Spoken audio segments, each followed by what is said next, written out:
നമസ്കാരം, ഞാൻ ജയന്താണ്. ഒരാഴ്ച കഴിഞ്ഞിട്ടാണ് ഈ ഒരു ചിത്രത്തെ പറ്റി അഭിപ്രായങ്ങൾ വീണ്ടും വീണ്ടും കൂടി വന്നത്.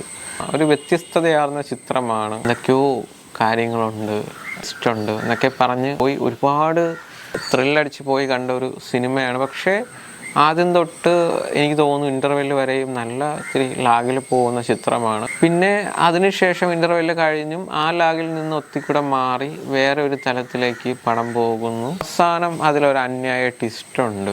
ഈ ഒരു ട്വിസ്റ്റ് മാത്രമാണ് എനിക്ക് ഈ ഒരു ചിത്രം കണ്ടപ്പോൾ ഒരു ഇതെന്ന് തോന്നിയത്. അതിലല്ലാതെ ഇത്രയും ആൾക്കാർ എന്തുകൊണ്ടാണ് ഈ ഒരു ചിത്രം ഭയങ്കര സെറ്റപ്പ് എന്നൊക്കെ പറയുന്നത് എന്തുകൊണ്ടാണെന്ന് എനിക്ക് മനസ്സിലായിട്ടില്ല.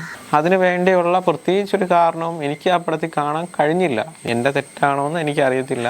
പിന്നെ അതിലെടുത്ത് പറയേണ്ട ഒരു കാര്യം എന്ന് വെച്ചാൽ നമ്മുടെ മലയാളത്തിലെ സിനിമ മേക്കിംഗ് വേറിട്ട രീതിക്കുള്ളൊരു മേക്കിംഗാണ് ചിത്രത്തിൽ കൊണ്ടുവന്നേക്കുന്നത്. നമുക്ക് ഇപ്പം കാണുന്ന സീൻ കഴിഞ്ഞ അടുത്ത സീൻ എന്താണെന്ന് നമുക്കത് ചിന്തിക്കാൻ പോലും പറ്റത്തില്ല. അതാണ് ഇതിലെ ഒരു എടുത്തു പറയേണ്ട ഒരു കാര്യം. പിന്നെ എനിക്കിതിൽ ഏറ്റവും എടുത്തു പറയേണ്ടതെന്ന് വെച്ചാൽ വിജയരാഘവൻ്റെ അഭിനയം.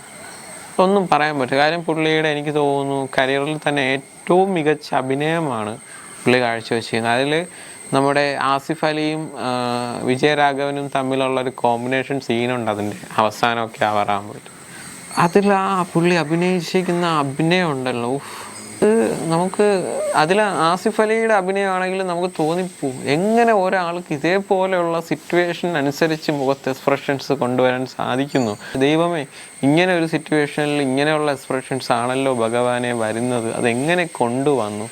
അതൊക്കെ ഒരു ആക്ടറെ സംബന്ധിച്ച് ഒരു കിട്ടുന്നൊരു അപാര കഴിവെന്നേ നമുക്ക് പറയാൻ പറ്റുമോ. ചിന്തിക്കാൻ പോലും പറ്റാത്ത രീതിക്കുള്ള എക്സ്പ്രഷൻസും പറയാതിരിക്കാൻ വയ്യ.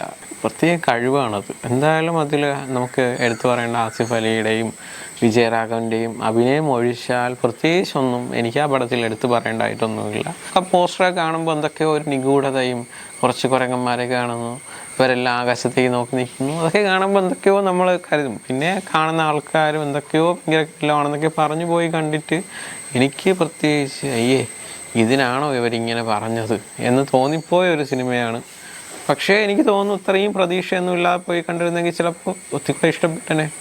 ഇത് ഇഷ്ടപ്പെട്ടില്ല എന്നല്ല ഞാൻ പറയുന്നത്, ആൾക്കാരിങ്ങനെ പൊക്കി പറയുന്നതിനനുസരിച്ചുള്ള ഒരു മികവും ഈ ചിത്രത്തിലില്ല.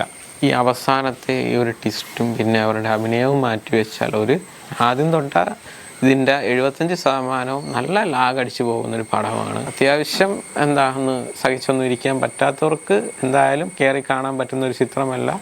ക്ഷമയൊക്കെ ഉള്ള ഒരാളിന് സമാധാനമായി ഇരുന്ന് കാണാൻ പറ്റുന്ന ഒരു ചിത്രമാണ് ഈ കിഷ്കിന്ധ കാണ്ഡം.